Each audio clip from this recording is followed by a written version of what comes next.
Perfecto, entonces estamos listos, ya estamos un poco cerca ya de la recta final de esta interesante enseñanza de esta serie que hemos tenido. Los las noticias que ya con Esther ya tenemos las proyecciones próximas, pero en su momento le damos la noticia. Ok, mientras tanto, vamos a continuar con esta enseñanza de los apóstoles de Jesús. Y en esta ocasión vamos a hablar de Simón el Celote. ¿Y qué tiene de interesante Simón el Celote?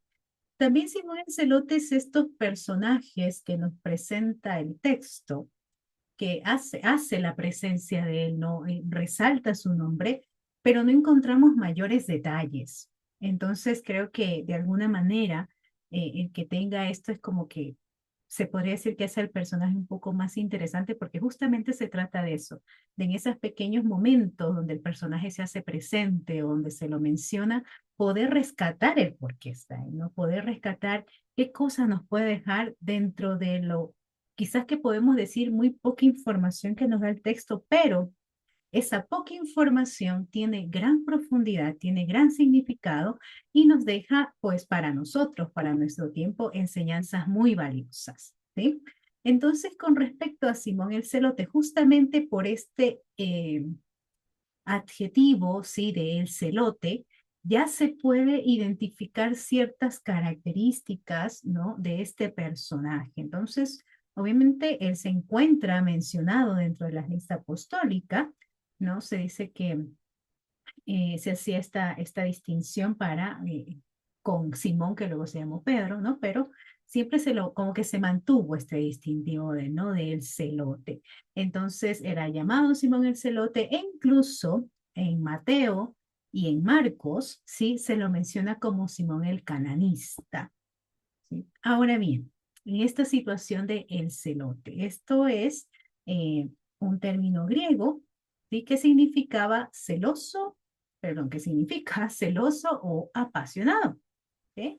Y lo de cananistas, más que ser una referencia geográfica, ¿no? En realidad viene desde el arameo caná, que también tiene estrecha relación con este sentido de celoso y apasionado, ¿no? Entonces, ahora bien, por esta asignación del celote, ¿sí? Muchos estudiosos en realidad se inclinan por considerarlo como que él estaba vinculado a un movimiento de aquellos tiempos. En aquellos tiempos había muchos movimientos. Dentro de estos, pues estaban los celotes. ¿Cuál era esta característica de este grupo? ¿Qué era lo que lo identificaba como tal? Y por qué justamente tiene este enlace o esta conexión con eso de celos, de apasionado. Pues era un grupo de resistencia muy radical. ¿Sí? Ellos querían salirse de esta opresión romana, ¿no? Incluso a quienes, los judíos que quizás sentían cierta inclinación o acercamiento hacia lo que los romanos hacían, también eran vistos como enemigos y pues se dice que usaban la fuerza. Aún incluso ellos tenían o eran estos que venían con esa perspectiva mesiánica de un Mesías que se impondría por la fuerza. ¿Sí? Esa era la perspectiva de los celotes.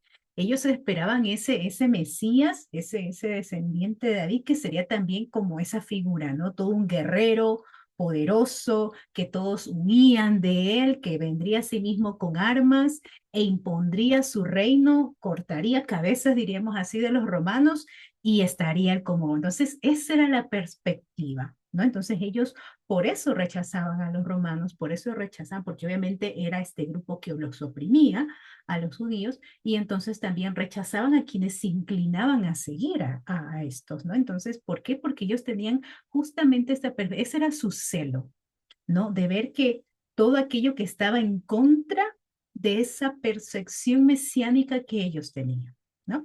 Entonces, por eso aquí ya podemos ir viendo ciertas características de cómo era este Simón el Celote previo a su encuentro, a su llamado con Jesús. Además de eso, hay quienes, eh, más que esta relación del celote con celos, solamente dicen que su nombre es justamente por esta derivación, por estos términos originarios que ya identifican como celos, pues es por su carácter, por justamente por la defensa de la ley divina y de esa identidad, de ese nacionalismo, ¿no? También hay quienes, aunque no es, obviamente queda mayormente descartado, son muy pocos los que dicen que porque era natural de Cana, que en realidad es algo que está muy descartado, pero usted quizás si busque información puede encontrar por ahí alguien que diga que es Simón el Celote por este sentido de Cana, pero en realidad, como les mencionaba, es porque viene de ese término arameo, ¿no? Canaán, que es celoso. Entonces, va en este mismo sentido. Por eso Simón el cananista, Simón el Celote o Simón llamado el Celote, como también lo podemos encontrar tanto en los textos de Lucas, de Hechos, de Mateo y de Marcos. Entonces, eso en cuanto a este personaje. Pero dentro del mayor consenso, se podría decir, acerca de este personaje, pues se dice que Simón probablemente era un hombre con fuerte identidad, ¿sí? Fuerte identidad nacional y religiosa, con aquellas tendencias revolucionarias o comprometido profundamente con esa pureza de Israel, ¿no? Entonces, esto era lo que caracterizaba a este personaje. Entonces, usted ya figúrese a este personaje con estas características encontrándose con Jesús en su camino. Imagínense ese contraste tan grande, ¿sí? De poder encontrar este personaje así tan apasionado, tan fogoso, tan dispuesto a luchar de la manera física posible porque llegue ese reino, no fuerte, ese reino en un sentido militar, ese reino así, y se encuentra con un Jesús que llega con armas no humanas, ¿no? Que llega con un reino que proclama justicia para todos, ¿no? Entonces, aquí ya tenemos un panorama bastante amplio de enseñanzas profundas que nos puede dar el personaje de Simón el Celote. En cuanto a su llamado, ok. En cuanto a su llamado en relación a algunos de los personajes que ya hemos estudiado, pues no presenta el texto un llamado específico hacia Simón el Celote, ¿sí? Entonces, pero vamos a ver qué nos dice Lucas 6:15. Vamos a ir un momento a Lucas 6:15.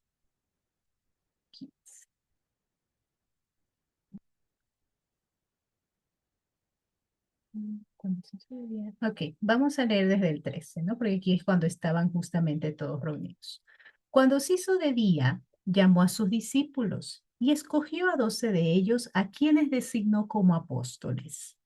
Simón, que puso por nombre Pedro, al que puso por nombre Pedro, perdón, Andrés, el hermano de Pedro, los hermanos Santiago y Juan, Felipe, Bartolomé, Mateo, Tomás, Santiago, hijo de Alfeo, Simón, el llamado Celote, ¿no? Judas, hijo de Santiago, y Judas Iscariote, que después traicionó a Jesús, ¿no? Entonces, se lo menciona ya dentro de estas listas apostólicas. El que ya esté dentro de este mencionado listas apostólicas, es decir, que él ya había tenido todo un proceso con Jesús. Él ya había tenido todo un acompañamiento con Jesús y fue considerado dentro de estos, de los grupos de los 12.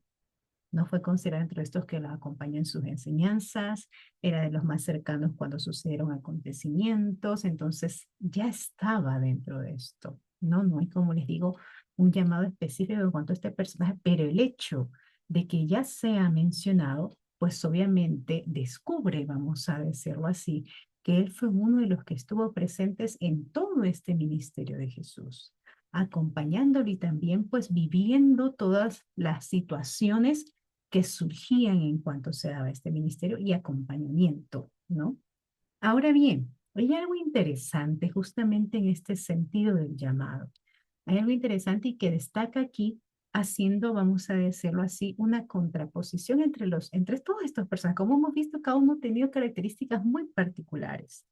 Y contraponiendo dos en especial, a este Simón el Celote y a Mateo. ¿Por qué? Porque aquí vemos que Jesús llama a personas de contextos ideológicos diferentes.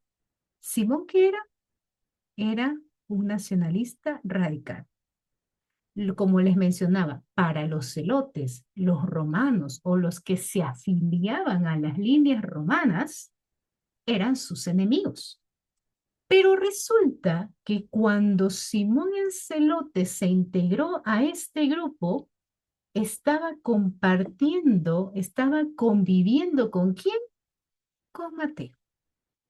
Mateo, que había sido un servidor del imperio, ¿no? Entonces, es interesante cómo hay este encuentro de estas ideologías, ideologías que fueron transformadas, ¿sí? Ideologías que fueron desdibujadas, vamos a decir, redireccionadas por el reino.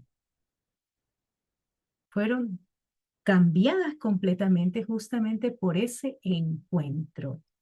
Entonces ya con este contraste que nos presenta justamente ese llamado de este personaje, como digo, relacionándolo con este completo opuesto que significaba Mateo en ese momento, entonces el reino de Dios trasciende justamente las ideologías humanas, porque a veces las ideologías humanas lo que hacen es volvernos enemigos, separarnos, ¿no? Si nos ponemos a hablar de política, si nos ponemos a hablar de fútbol, e incluso si nos ponemos a hablar de religión, no falta quien se jale los pelos con el otro, ¿no? Entonces, las ideologías humanas justamente nos llevan a eso. Y en Jesús, pues, eso tuvo una transformación radical en este personaje, ¿no? Entonces, el llamado de Cristo no depende del pasado político, aquí ya tenemos una enseñanza muy grande, social o ideológico, sino justamente en esa gracia que transforma, en esa gracia que hace que quizás las ideas podrían mantenerse, pero que invita al diálogo, que invita a la escucha, que invita al compartir, que invita al empatizar con el otro. Entonces aquí ya con este llamado de Simón el Celote, con esas particularidades que él tenía y ver cómo pudo convivir en este espacio, ¿sí? Entonces muestra que ese reino trasciende las ideologías. ¿Por qué? Porque es un reino justamente de gracia. ¿Sí? La línea, vamos a decirlo así, era esa gracia que estaban recibiendo. Y entonces es lo que nos va enseñando. No depende de aquellas líneas ideológicas que tengamos, sino justamente de esa gracia que nos transforma. Su llamado justamente muestra esa universalidad de ese Dios que acoge, ¿sí? De ese amor de Dios que acoge a todos, ya que justamente Jesús en su llamado, y no descarto que en todos los demás discípulos que estaban ahí junto a él, pues estaban personas con estratos, posturas completamente diferentes y completamente opuestas, que como vemos en el ejemplo de Simón el Celote y de Mateo, pues también vivieron aquellas transformaciones. Simón el revolucionario apasionado, sí, tuvo que pasar por un proceso de negación de sí mismo. Entonces, ¿dónde podemos ver eso? El Señor les dice algo sumamente interesante a sus discípulos. En Mateo 16, vamos a ir a Mateo 16, los versículos 24 al 25. Aquí. Jesús es magnífico en sus enseñanzas. Y Jesús le dijo a sus discípulos, ¿eso a quién incluye? A Simón el Celote, ¿no? Si alguno quiere seguirme, niéguese a sí mismo e inclusive esté dispuesto a perder su vida. Tome su cruz y sígame. Porque cualquiera que quiera salvar su vida la perderá, pero el que pierda la vida por mí la encontrará y la salvará. Entonces, imagínense el proceso por el cual pasó este personaje. Él tenía una convicción concreta en su mente. Si es por las armas, pues por las armas implantará el reino de ese Mesías que iba a llegar. Y llegó ese Mesías que él figuraba de otra manera y le dice, todo eso que tú crees no va acorde al reino del Mesías. y le tocó negarse a sí mismo. ¿Para qué? Para ser llenado ahora de los, vamos a decirlo así, de los ideales del reino, de la presencia del reino, sería la expresión correcta, ¿no? Que lo llamaba a servir, aún incluso quizás a los romanos, que lo llamaba a levantar su voz de una manera diferente, que lo llamaba a soltar sus armas también. Entonces pasó, al ser un discípulo del Señor, pasó por una negación de sí mismo. Dejó justamente atrás todos sus ideales de insurgencia política, que era lo que tenía, para adoptar ¿qué? La misión de la salvación con Cristo, para adoptar justamente ese camino de gracia, de restauración, de perdón, por el cual él jamás se había imaginado transitar. Al aceptar el llamado, Simón comprendió que el reino de Dios no se establecía mediante la violencia, sino mediante ¿qué? Entrega y servicio. Fueron dos cosas que tuvo que aprender: entrega y servicio. Y esto lo hizo a través de negarse a sí mismo, a través de aceptar ese ser discípulo, a través de que justamente por esa situación de haber aceptado todo esto, lo encontramos, aunque no acciones específicas en cuanto a él, pero lo encontramos mencionado, reconocido en el texto. Y aún como les decía, estas pocas presencias de él, pues dejan enseñanzas significativas para nosotros hoy. Entonces, en cuanto a su apostolado, ¿no? Obviamente también podemos extraer ideas del cual su nombre ha sido mencionado. Entonces, si está siendo mencionado en el texto, si ha sido envuelto dentro de esta situación de los apóstoles, del discipulado, del acompañamiento, pues él presenció enseñanzas, presenció milagros y justamente esa formación del reino en el sentido de toda el impacto social que causó en su momento, ¿no? Esas palabras de Jesús hacia las personas, los milagros que él presenció. Formó parte del grupo apostólico, como ya lo mencionamos, pero vamos también a leerlo. Marcos 3:14.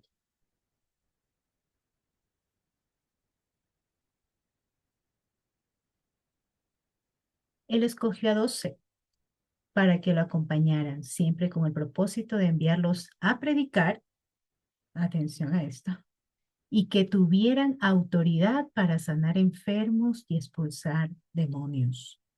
Y los 12 designados fueron Simón, a quien llamó Pedro, Santiago y Juan, hijo de Zebedeo, a quienes llamó Boanerges, que significa hijo del trueno, Andrés, Felipe, Bartolomé, Mateo, Tomás, Santiago, hijo de Alfeo, Tadeo, Simón el celote y Judas Iscariote. Entonces, a este Simón el celote, a ese que no dudaba antes en levantar su mano y acabar con sus enemigos, ¿sí?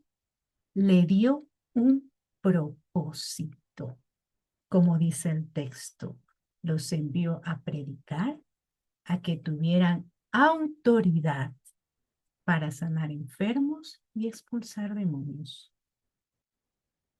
¿Cuál grande transformación tuvo que haber tenido Simón el Celote, ¿no? Para que sea justamente reconocido como ese que le fue dado un propósito? Fue testigo de la resurrección luego de todos los acontecimientos. Se lo encuentra en el texto orando con los demás. En Hechos 1, vamos a ir a los versículos 13 y 14. Cuando llegaron a Jerusalén, subieron al piso donde se estaban quedando. Se reunieron allí Pedro, Juan, Santiago, Andrés, Felipe, Tomás, Bartolomé, Mateo, Santiago, hijo de Alfeo, Simón el celote y Judas, el hijo de Santiago. Todos ellos estaban unidos en un mismo sentir y dedicados intensamente a la práctica de la oración, incluyendo las mujeres. Entre ellas estaba María, la madre de Jesús, junto con sus hermanos. Pasó por todos los procesos con Jesús. Y se lo muestra en el texto posteriormente, aún reunidos todos, y dice que estaban en un mismo sentir. no estaban peleados, no se habían agarrado a puños, que podríamos pensarlo, no, estaban en un mismo sentir y en oración ferviente, porque sabían que todavía era más. Sí, sus corazones estaban tristes, estaban angustiados, todas las situaciones, pero había esa esperanza dentro, ese fuego del Señor dentro de ellos, ¿no?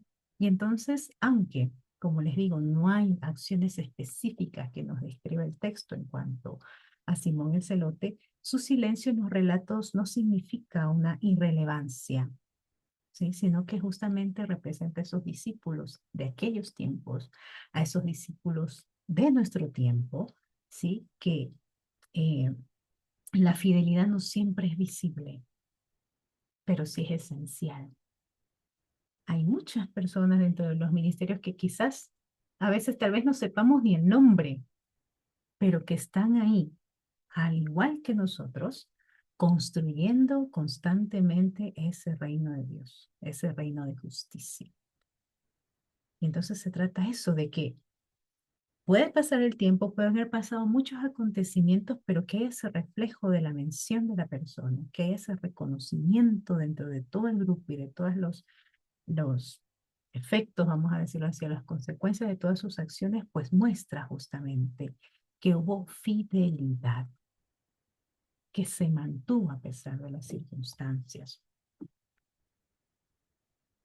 Obviamente, pues hubo una transformación de su identidad. Simón pasa de ser ese celoso, muy posiblemente violento, por este nacionalismo, a ser un celoso, vamos a decirlo así, por el reino de Dios, ¿no? De vivir su pasión y enfocarla, redireccionarla, como dice aquí Cristo, no eliminó el celo de Simón, por el contrario, lo redireccionó, hizo que tomara otro matiz, ¿sí? Hizo que sepa que esa pasión que lo impulsaba a hacer algo podría ser realmente fructífera enfocándola en el reino, justamente ese propósito que le dio ir a predicar, tener autoridad para sanar, tener autoridad para expulsar demonios. Ahora bien, ¿qué dice la tradición? ¿Sí? ¿Qué menciona? Se dice que él sí expandió el evangelio por Egipto, por el norte de África, por Mesopotamia, por Persia, e incluso dicen que fue martirizado. Dice que fue martirizado en Persia. Dicen que su martirio se debió a que él no quiso rendir en un momento, o sea, los relatos que hay, no que mencionan, que él no quiso rendir culto a un dios sol, y entonces lo que hicieron fue martirizarlo. E incluso dicen que por eso, si no me equivoco, en su réplica o en su figura que hacen, ¿no? Las tradiciones que tienen una veneración por este personaje, pues está como con un serrucho. Está como que un serrucho justamente representa la forma en que fue martirizado y es reconocido, ¿no? Pero entonces hay, quizás en otros textos, en otras tradiciones, una réplica de que continuó una acción, justamente como les mencionaba, esa fidelidad se mantuvo. Hay un reconocimiento de sus acciones, ¿no? Como les mencionaba aquí, justamente está, ¿sí? Fue ser celote, ¿sí? Como alguien que celo ardiente por esa ley divina, de esa espada que podríamos decir que en su momento blindaba pasó a ser un servicio y muestra justamente este llamado que se tuvo con Simón el Celote, esa diversidad de ese grupo, que aún debe llamarnos la atención hoy, porque si pensamos en nuestros contextos, las ideologías cada vez nos separan más, ¿no? Entonces pensar en cómo el Señor pudo unirlos y transformarlos, ¿no? Y ese debería ser nuestro mensaje. La tradición sí dice que expandió el evangelio y justamente aquí está, porque si ustedes buscan imágenes de Simón el Celote van a encontrar algunas que está con un serrucho, ¿sí? Según la tradición murió aserrado por su fe, entonces por eso es el serrucho, ¿no? Y pues lealtad al reino. Su vida enseña a priorizar la fe sobre las agendas políticas y el celo por las buenas obras. Ahora bien, ¿qué otras enseñanzas o qué otras cosas nos puede dejar Simón Celote? ¿Okay? Una, pues que Dios transforma. ¿Sí? Simón representa y que nos encontramos tal vez en el camino a personas apasionadas, incluso muy radicales en sus pensamientos, ¿no? Que o sea, a veces parece que uno quiere como que ingresar y se encuentra con un muro que se estrella tantas veces, ¿no? Y hay pensamientos así, incluso a veces nosotros podemos tener ese tipo de pensamientos radicales, ¿no? Pero justamente en Dios todo eso puede ser transformado. Y es que ese no es lo intenso de las emociones, sino como les digo, cómo las direccionamos, hacia qué llevamos toda esa energía, hacia qué llevamos toda esa disposición, hacia qué llevamos toda esa entrega, qué frutos realmente está dando todo aquello, ¿no? Entonces en Cristo la pasión de este personaje se redirigió hacia qué, hacia la proclamación del Evangelio, a saber convivir en comunidad con quienes no pensaban igual que él, con quienes veían la perspectiva de un Mesías diferente, ¿sí? A comprometerse con esa misión del reino, porque hay quienes mencionan que sí, que él sí lo expandió, el texto, el mensaje del reino, perdón, que él sí lo expandió a los lugares a los que pudo llegar y que incluso fue martirizado. Y Dios no busca pagarnos, ¿no? Sino Dios busca justamente eso, transformarnos, que nuestras luchas, no, que nuestra fuerza, que nuestro pensamiento, pues tenga un propósito y un propósito claro, que no sean depositados justamente en ideologías humanas que al final o se terminan desvaneciendo o quienes las plantan en primera instancia, sí, están súper bien mientras nosotros nos peleamos, ¿no? Entonces no se trata, sino justamente de transformar, de ser racionales, de ser conscientes, como les mencionaba, de ser empáticos, de poder escuchar y de poder aceptar también las ideas de los otros.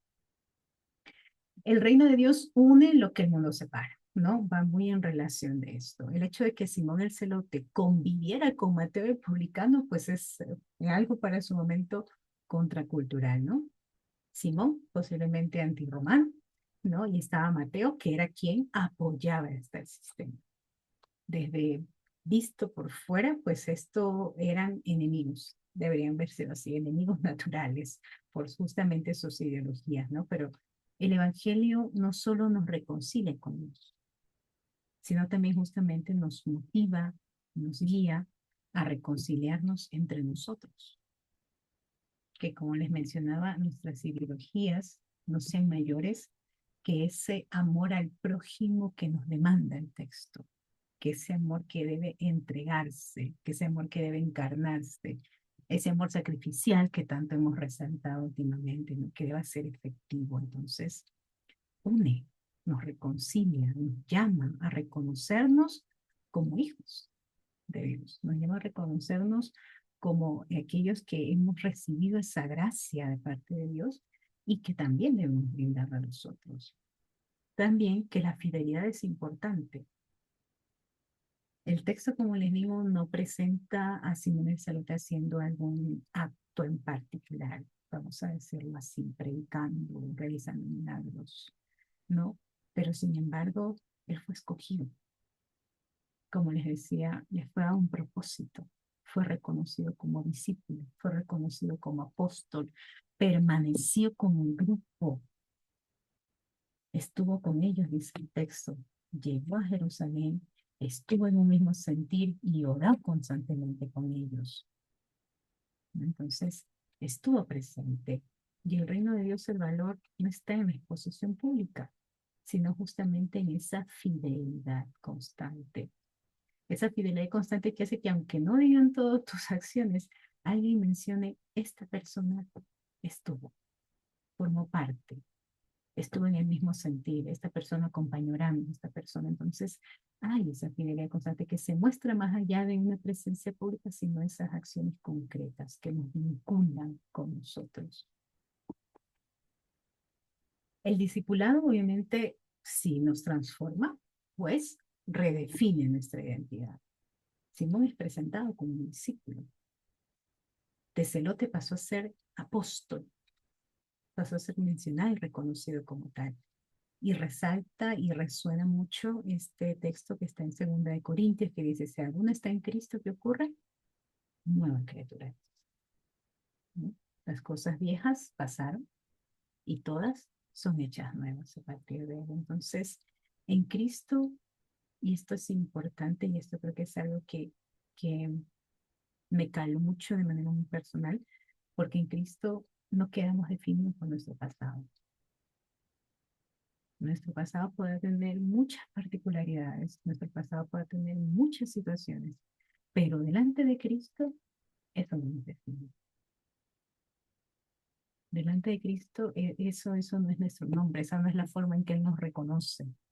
Delante de Cristo somos nosotros, frágiles, vulnerables, pero aún en medio de aquellas situaciones, somos creación de la cual Dios mismo tiene esperanza, porque cada día nos levanta, porque cada día nos llama, cada día justamente nos encomienda ese propósito de predicar, de tener autoridad.